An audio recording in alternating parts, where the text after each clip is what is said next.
பொருட்காட்சியில் ராட்டினத்திலிருந்து பெண் கீழே விழுந்த விவகாரத்தில் 4 பேர் மீது வழக்கு பதிவு செய்யப்பட்டிருக்கிறது. இது குறித்த கூடுதல் விவரங்களோடு இணைகிறார் நமது செய்தியாளர் கணேஷ்குமார். கணேஷ்குமார், யார் அந்த 4 பேர்? விவரங்களை பதிவு பண்ணலாம்.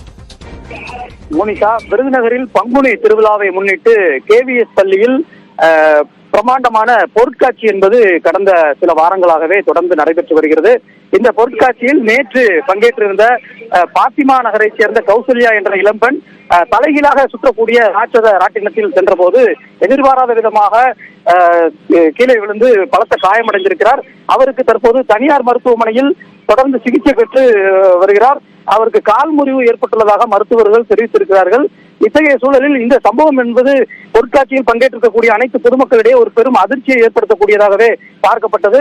இந்த சம்பவம் தொடர்பாக ராட்டினத்துடைய உரிமையாளர் சிட்டிபாபு, மேற்பார்வையாளர் தேவேந்திரன், ராட்டினத்தை ஆபரேட் செய்த முகேஷ் மற்றும் மேற்பார்வையாளர் உள்ளிட்ட 4 பேர் மீது அஜாக்கிரதையாக செயல்பட்டது, அதுபோல பாதுகாப்பு வழிமுறைகளை முறையாக மேற்கொள்ளாதது உள்ளிட்ட 2 பிரிவுகளின் கீழ் வழக்கு பதிவு செய்து விருதுநகர் மேற்கு காவல் நிலைய போலீசார் விசாரணை நடத்தி வருகிறார்கள். தொடர்ந்து 4 பேரும் தலைமறைவாக இருப்பதால் அவர்களை தேடக்கூடிய பணியிலும் காவல்துறையினர் ஈடுபட்டு வருகிறார்கள்.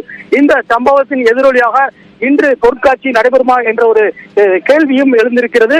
பாதுகாப்பு வழிமுறைகளை முறையாக மேற்கொள்ளாததன் காரணமாகவே இந்த விபத்து ஏற்பட்டதற்கான காரணம் என்ற ஒரு தகவலை காவல்துறை தரப்பில் இந்த வழக்கு பதிவு மூலமாக தெரிவிக்கப்பட்டிருக்கிறது. எனவே இந்த பொருட்காட்சி தொடர்ந்து நடைபெறுமா என்பது சந்தேகம் எழுந்திருக்கிறது.